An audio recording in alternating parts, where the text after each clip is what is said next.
علیکم every one, آج ہم اندیکھا خواب بائی سمن وحید کے ایپیسوڈ نمبر 7 ریڈ کرنے جا رہے ہیں۔ تو ابھی تک اپنے چینل کو سبسکرائب نہیں کیا تو کر لیں تاکہ مزید انٹرسٹنگ ناولز کے لیے ان کو اپڈیٹ آپ کو ٹائم سے مل جائے۔ تو چلیں سٹارٹ کرتے ہیں۔ بسم اللہ الرحمن الرحیم۔ قسط نمبر 7، اندیکھا خواب۔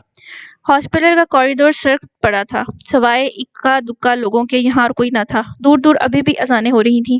2 منزلہ عمارت پر مشتمل یہ متوسط سا ہاسپٹل تھا جہاں اس وقت تو کوئی ڈاکٹر موجود نہیں تھا۔ فی الحال یہ ہاسپٹل نرسوں کے سپرد تھا۔ پوری کائنات پر ابھی بھی ہلکا سا ملگجا اندھیرا پھیلا ہوا تھا۔ وہ فجر کی نماز پڑھ کر ہاسپٹل کی عمارت کے اندر داخل ہوا تھا۔ خاموش پڑے ہاسپٹل کے سرد کوریڈور میں لمبے لمبے ڈگ بھرتا وہ مطلوبہ کمرے تک پہنچا تھا۔ ہلکا سا دروازہ ناک کر کے اس نے کمرے کا دروازہ کھولا تھا۔ اندر موجود نرس نے ڈرپ اس لڑکی کے ہاتھ سے اتارتے ہوئے اس کے اندر داخل ہونے پر ایک نظر اٹھا کر اسے دیکھا تھا۔ کیسی طبیعت ہے اب آپ کی؟ ان کے پاؤں پر کافی چوٹ لگی تھی، تم نے چیک کیا؟ رافع نے اندر داخل ہوتے ہوئے اس کی جانچی نظروں سے خود کو دیکھنے پر سنجیدگی سے اس کی پٹی کیے ہوئے پاؤں پر نظر ڈالتے ہوئے کہا، یہ حسن کی ملکہ کو کہاں سے اٹھا کر لائے ہو؟ اس کی بات کو سیدھے سے اگنور کرتے ہوئے نرس نے رافع کو مشکوک سے انداز میں دیکھ کر پوچھا۔ نرس نے اپنی بات کہنے کے دوران ایک نظر بستر پر پڑے بے خبر سوئے اسرا کو دیکھا جس کے سر پر چوٹ لگنے کی وجہ سے پٹی بندھی ہوئی تھی۔ اس نے اپنے سرخ یاقوتی لب سختی سے آپس میں پیوست کر رکھے تھے، یوں جیسے نیند میں بھی وہ بے چین ہو۔ اس کے چہرے کی گلابی رنگت میں ہلکی سی پیلاہٹ کھلی ہوئی تھی۔ ہرنی سی لمبی بادامی آنکھیں بند تھیں جس پر آتی لمبی پلکوں کی جھالر مبہوت زدہ سی تھی۔ سیاہ گھنگھریلے بال اس کے اطراف میں لاپرواہی سے بکھرے ہوئے تھے۔ اس کا دوپٹہ آدھا بائیں کندھے پر تھا اور آدھا فرش پر۔ وہ سر سے پاؤں تک خوبصورت تھی۔ اس وقت وہ کوئی سوئی ہوئی بیمار شہزادی معلوم ہوتی تھی جو کہ معمولی سی لالت کی وجہ سے اپنے چہرے کی رونق کھو بیٹھی ہو۔ نرس تو اس لڑکی کو دیکھ کر اس کی تعریف کیے بنا رہ نہ سکی تھی، جبکہ اتنی خوبصورت لڑکی کو دیکھ کر جانے کیوں دل حسد کا شکار ہوا تھا۔ یہ مجھے سڑک پر ملی تھی، انہیں میری مدد کی ضرورت تھی، اس لیے یہاں لے آیا۔ انہیں ہوش کب تک آئے گا؟ رافع کا انداز سرسری سا تھا۔ نرس کی بات سے اس نے بے اختیار ایک نظر بیڈ پر بے خبر سوئی اسرا کو دیکھا تو وہ اگلے ہی پل نظریں پھیر گیا۔ بلا شبہ یہ لڑکی مکمل حسن رکھتی تھی۔ ڈرپ تو اس کی ختم ہو گئی ہے، بخار کی وجہ سے اسے ہوش نہیں آ رہا، کسی ذہنی دباؤ کا شکار لگتی ہے۔ نیند کا انجیکشن لگا دی ہے میں نے اسے، دن چڑھنے سے پہلے نہیں اٹھے گی۔ نرس نے ایک بار پھر اسرا کی طرف دیکھ کر سرد آب بھرتے ہوئے کہا۔ اس کی بات سے رافع نے اس بات میں گردن ہلائی تھی۔ ٹھیک ہے، مجھے کچھ کام ہے، میں صبح 10 بجے تک دوبارہ چکر لگاؤں گا، تم پلیز اس کا خیال رکھنا اور اگر کسی بھی چیز کی ضرورت ہو تو مجھے انفارم کر دینا۔ رافع نے ایک نظر اپنے ہاتھ میں پہنی گھڑی پر ڈالتے ہوئے کہا جہاں 5:45 بج رہے تھے۔ اس کی بات سے نرس نے اس بات میں سر ہلایا تھا اور اسے مطمئن ہو کر جانے کا کہا۔ رافع نے دوبارہ اسرا پر کوئی نگاہ نہیں ڈالی تھی۔ اپنی بات کہتا وہ کمرے سے باہر نکل گیا تھا۔ کسی کے اپنی گاڑی سے ٹکرانے پر رافع فوراً باہر نکلا تھا۔ وہ کل شام ہی واپس لاہور لوٹا تھا۔ ڈاکٹر یاسر کاظمی کے کیس پر کام کرتے ہوئے اسے وقت کا اندازہ ہی نہیں ہوا تھا۔ وہ اس وقت اپنے فلیٹ کی طرف جا رہا تھا جب موڑ موڑتے ہوئے کسی کو گاڑی سے ٹکراتا دیکھ وہ فوراً باہر نکلا تھا اور اس لڑکی کو دیکھا جو کہ سینے میں شرابور زخمی حالت میں بے ہوش پڑی تھی۔ رافع سے فوراً ہی قریبی ہسپتال لے کر پہنچا تھا۔ وہ اسرا کو پہچان چکا تھا کیونکہ یہ لڑکی تو اس دن سے اس کے ذہن کے کسی پردے پر چپک گئی تھی۔ وجہ اس کی بہادری اور جرأت تھی۔ اسے اس حالت میں دیکھ کر وہ صحیح معنوں میں پریشان ہوا تھا، جانے وہ کیوں اس رات کے اس وقت اس حالت میں سڑک پر بھاگ رہی تھی۔ رافع کے دماغ میں لاتعداد سوال سر اٹھا رہے تھے جن کا جواب سوائے اسرا کے کوئی نہیں دے سکتا تھا۔ اسے بس اب اس کے ہوش میں آنے کا انتظار تھا۔ اس نرس پر اسے اعتبار تھا۔ یہ نرس اپنی ماں کے ساتھ ان کی بلڈنگ میں ہی رہتی تھی، اس لیے رافع اسے جانتا تھا۔ اسرا کو اس کے حوالے کر کے وہ مطمئن تھا۔ کیا ہوا فاطمہ؟ آج میں دیکھ رہا ہوں تمہاری دعا کچھ زیادہ لمبی ہو گئی ہے۔ ایسا بھی کیا مانگ رہی ہو؟ عالم صاحب نے فاطمہ کو دیکھ کر پوچھا جو کہ کب سے جائے نماز پر بیٹھی دعا کے لیے ہاتھ پھیلائے ہنوز ایک رخ میں ہی بیٹھی تھی۔ چہرے سے وہ الجھی پریشان دکھائی دیتی تھی۔ عالم صاحب جو کہ ہاتھ میں قرآن پاک تھامے کب سے تلاوت کرنے میں مصروف تھے، وہ کچھ دیر پہلے ہی فاطمہ کی مدد سے نماز پڑھ کر فارغ ہوئے تھے اور اب قرآن پاک کی تلاوت کر رہے تھے جو کہ ان کے روز کا معمول تھا۔ کچھ نہیں، بس دل جانے کیوں بہت پریشان ہے۔ فاطمہ نے دعا مانگ کر اپنے چہرے پر ہاتھ پھیرتے ہوئے اسپاٹ سے چہرے سے کہا۔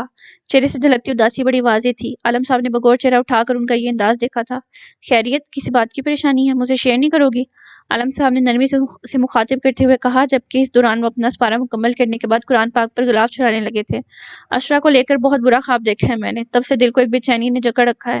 اللہ میری بچی کی حفاظت کرے، فاطمہ نے مضطرب سی کیفیت میں ان کے پاس بیٹھتے ہوئے کہا۔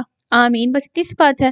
عالم صاحب نے اسے دیکھتے ہوئے پوچھا جو کہ چہرہ جھکائے بیٹھی تھی۔ اسرا ہو فاطمہ کی کاپی تھی، دونوں ماں بیٹی ایک دوسرے کا واضح عکس تھیں۔ یہ اتنی سی بات نہیں ہے، جانے کیوں میرے دل کو سکون نہیں مل رہا، میں کل رات سے ہی بے چین ہوں۔ جب سے میں نے اسرا کو خواب میں ننگے سر خالی پاؤں گھر کی دہلیز پر روتے بلکتے دیکھا ہے، مجھے سانس لینے میں دشواری ہو رہی ہے۔ میرے دل کو کسی پل چین نہیں مل رہا۔ فاطمہ سے رہا نہیں گیا تو اپنا خواب سناتے ہوئے باقاعدہ رو دی۔ عالم صاحب بھی ایک پل کو اس کا خواب سن کر اپنی جگہ خاموش رہ گئے تو وہ کبھی خواب میں بھی اسرا کو تکلیف میں نہیں دیکھ سکتے تھے۔ وہ ان کے جگر کا ٹکڑا تھا، اس کی تکلیف انہیں اپنے اندر بہت شدت سے محسوس ہوئی تھی۔ کیا ہو گیا ہے فاطمہ؟ یہ محض ہمارا برا خواب تھا، بھول جاؤ اسے۔ ہماری دعاؤں کا حصار اتنا مضبوط ہے کہ زمانے کی گرم تپتی ہوا بھی ہماری اسرا کا کچھ نہیں بگاڑ سکتی۔ ماں باپ کی دعائیں اولاد کو ہزار بلاؤں سے حاسدوں سے بچا لیتی ہیں۔ عالم صاحب کا انداز سنجیدہ سمجھانے والا تھا۔ مجھے کبھی کبھی لگتا ہے بھابھی صحیح کہتی ہیں، ہمیں اسرا کو اپنی نظروں سے اوجھل نہیں کرنا چاہیے تھا۔ آپ جانتے تو ہیں وہ غصے کی کتنی تیز ہے، غلط بات پر سب سے لڑ جاتی ہے، بالکل ناسمجھ ہے، جو بغیر اپنے اچھے برے کی پرواہ کیے اپنے حق کے لیے ڈٹ جاتی ہے۔ کہیں ہم نے غلطی تو نہیں کر دی عالم؟ اسرا کو ذرا سی تکلیف بھی ہوئی تو ہم تو جیتے جی مر جائیں گے۔ فاطمہ کا انداز غمگین تھا، وہ ابھی تک اس بھیانک خواب کے زیر اثر لگتی تھی۔ صبح صبح کیسی باتیں کر رہی ہو فاطمہ؟ ایسا کچھ نہیں ہے، میری اسرا بہت بہادر ہے، میں نے اسے ہمیشہ سچ بولنا سکھایا ہے، چاہے حالات جیسے بھی ہوں، سامنے والا جتنا مرضی طاقتور ہو، کبھی اسے کسی سے ناحق ڈرنا نہیں سکھایا۔ وہ میری بیٹی ہے اسرا عالم، زمانے سے لڑ جائے گی مگر کبھی اپنے اصولوں پر کمپرومائز نہیں کرے گی۔ مجھے اپنی اسرا پر فخر ہے، اسے اپنی حفاظت کرنا خوب آتی ہے۔ عالم صاحب کے لہجے میں سرشاری سی تھی۔ اسرا کا نام، اس کا ذکر، ان کا لہجہ ان کی زبان میٹھی کر گیا تھا۔ آپ کیوں نہیں سمجھتے عالم؟ آپ نے اسرا کو مضبوط بناتے ہوئے یہ کیوں نہ سوچا کہ وہ ایک لڑکی ہے؟ اس زمانے میں لڑکے کی بہادری اس کے ہر دھرم ضدی ہونے پر تو معاشرے کوئی باتیں نہیں بناتا، جبکہ عورت کی بہادری اس کی خودداری پر اگر 4 لوگ تعریف کرتے ہیں تو وہی دوسری جانب 400 لوگ برائی بھی کرتے ہیں۔ فاطمہ کے اندر موجود خدشے اسے کسی طور چین نہیں لینے دے رہے تھے، تو وہ صحیح معنوں پر پریشان تھی۔ بس کر دو فاطمہ، مجھے کبھی بیٹے کی طلب تھی ہی نہیں، اللہ نے مجھے اسرا سے نواز کر جیسے دنیا میں جنت ہی دے دی ہو۔ میرے نزدیک ہر والدین کو اپنی بیٹی کی ایسی تربیت کرنی چاہیے کہ وہ اس معاشرے میں بغیر کسی خوف و خطر کے سر اٹھا کر جی سکے، اپنے حق کے لیے بولنے کی اس میں طاقت ہو، اسے پتا ہو کہ چاہے سارا زمانہ اس کا ساتھ چھوڑ دے مگر اس کے ماں باپ، اس کا اللہ اسے کبھی تنہا نہیں چھوڑے گا۔ اسے اپنی ذات پر اعتماد کرنا سکھائے تاکہ بیٹیاں کبھی خود کو بے بس یا مجبور نہ سمجھیں، کسی سے نہ ڈریں۔ عالم صاحب نے نرمی سے اس کا ہاتھ پکڑ کے سمجھاتے ہوئے کہا۔ فاطمہ نے کبھی منفی نہیں سوچا تھا، وہ یقیناً خواب میں بھی اسرا کی تکلیف برداشت نہیں کر پائی تھی جس کی وجہ سے ایسی باتیں کری تھی۔ آپ اسرا سے میری بات کروا دیں، شاید ایسی مجھے سکون مل جائے۔ فاطمہ نے ان کا تھاما ہوا ہاتھ مزید مضبوطی سے تھامتے ہوئے کہا۔ عالم صاحب نے اس کے کہنے پر گھڑی پر نظر ڈالی تھی جہاں پر صبح کے 6:30 بج رہے تھے۔ اس وقت تو وہ مدرسے میں ہوگی، ذرا دن چڑھنے دو، پھر کرواتا ہوں تمہاری اس سے بات، بے فکر ہو تم۔ عالم صاحب نے نرمی سے بات ختم کرتے ہوئے کہا۔ صبح 6 سے 7 ایک گھنٹہ ہاسٹل میں بنے چھوٹے سے مدرسے میں قرآن پاک کی تلاوت کے ساتھ ساتھ لڑکیوں کو دینی تعلیم دی جاتی تھی۔ اسرا نماز کے بعد وہاں چلی جاتی تھی، یہ اس کی روز کی روٹین تھی۔ ان کے بعد سے فاطمہ میں ذہن سے وہموں اور خدشوں کو جھٹکتی ہوئی ان کی میڈیسن لینے چلے گئی۔ یہ الگ بات تھی کہ دل ہنوز ایک ہی سمت میں دھڑک رہا تھا۔ وسیع اور اس کمرے میں گرے اور بلیک کلر کا پینٹ ہوا تھا۔ کمرے میں لگی دیوار گیر کھڑکی جو کہ تقریباً پوری دیوار میں ہی نصب تھی، کھڑکی میں لگے صاف ستھرے چمکتے ہوئے کانچ سے لان کا منظر صاف نظر آتا تھا۔ اس وقت گرے رنگ کے موٹے دبیز پردوں نے اسے مکمل چھپا دیا تھا۔ کمرے کی ہر چیز سادہ مگر قیمتی تھی۔ سیاہ اور گرے رنگ کی تھیم سے اس کمرے کو ڈیکوریٹ کیا گیا تھا جو کہ اس کے کمرے میں داخل ہونے والوں کی متوجہ اپنی طرف کھینچتا تھا۔ ڈریسنگ روم کے ایک طرف بڑا سا اسٹڈی روم تھا جس کا دروازہ کھلا تھا۔ ہلکی سی جھری سے سامنے دروازے پر لگے فریم میں مقید ایوارڈز اور گولڈ میڈلز واضح نظر آ رہے تھے۔ کمرہ مکمل اندھیرے میں ڈوبا ہوا تھا۔ کمرے میں دیوار پر لگا بڑے سائز کا اے سی فل سپیڈ پر چل رہا تھا۔ اے سی کی شدید کھنکی نے کمرے کو ٹھنڈا کر رکھا تھا۔ باہر آدھا دن چڑھ گیا تھا مگر اندر موجود شخص کو سوائے ابھی 4 گھنٹے ہی گزرے تھے۔ سائڈ ٹیبل پر پڑی سیاہ رنگ کی قیمتی گھڑی خاموشی سے اس ماحول کا حصہ تھی، جبکہ بیڈ کے ایک کنارے پر کوئی موٹی سی قانون کی کتاب پڑی ہوئی تھی۔ اپنی آنکھوں پر ہاتھ رکھے وہ سیدھا لیٹا ہوا تھا جبکہ اس کے ہلکا ہلکا سانس لینے سے اس کی نیند میں ہونے کا احساس ہوتا تھا۔ سنہری آنکھیں بند تھیں، سنہری بال بے ترتیبی سے اس کی پیشانی پر بکھرے ہوئے تھے۔ وہ اچھی خاصی گہری نیند میں تھا۔ اس کا بایاں بازو ہنوز ایک ہی پوزیشن میں تھا جس میں ہلکی سی جنبش ہو رہی تھی۔ دیکھتے والے کو لگتا تھا کہ وہ جاگ رہا ہے مگر حقیقت میں وہ کافی گہری نیند میں سو رہا تھا۔ وہ نیند میں بھی اپنے بائیں پاؤں کو جنبش دینے سے روک نہیں سکتا تھا کیونکہ اس پر اس کا اختیار نہیں تھا، اس کا دماغ جاگ ہی رہا ہوتا تھا۔ اس کے ذہن میں ہر وقت کچھ نہ کچھ چل رہا ہوتا تھا، چاہے وہ نیند میں ہو یا جاگ رہا ہو۔ تاریک میں ڈوبے کمرے میں اس کے موبائل کی مدھم سی آواز نے ارتعاش پیدا کیا تھا۔ وہ تو جو گہری نیند میں سو رہا تھا، اس آواز سے اس نے کروٹ بدلی تھی۔ موبائل ہنوز بج رہا تھا۔ ایک ہی منٹ میں اس کا ذہن بیدار ہوا تھا اور اس نے بغیر رخ موڑے ہی دوسری طرف سے اپنے موبائل کو اٹھا کر یس کرتے ہوئے کان سے لگایا تھا۔ جہاں پر انسپکٹر فائق نے اسے جو خبر دی وہ اس کی رہی بچی نیند بھی اڑا گئی تھی۔ وہ فوراً اٹھ کر بیٹھا تھا۔ سوری سر، میں آپ کو ڈسٹرب نہیں کرنا چاہتا تھا مگر یہاں معاملہ بہت سنگین ہو گیا ہے۔ اس لڑکی کے گھر والوں نے آسمان سر پر اٹھایا ہوا ہے، آپ پلیز فوراً آ جائیں۔ فائق کے لہجے میں شرمندگی کے ساتھ ساتھ پریشانی بھی تھی۔ ساحر کل شام سے پولیس اسٹیشن میں تھا۔ وہ ساری رات نائٹ ڈیوٹی کر کے صبح 6 بجے گھر آیا تھا۔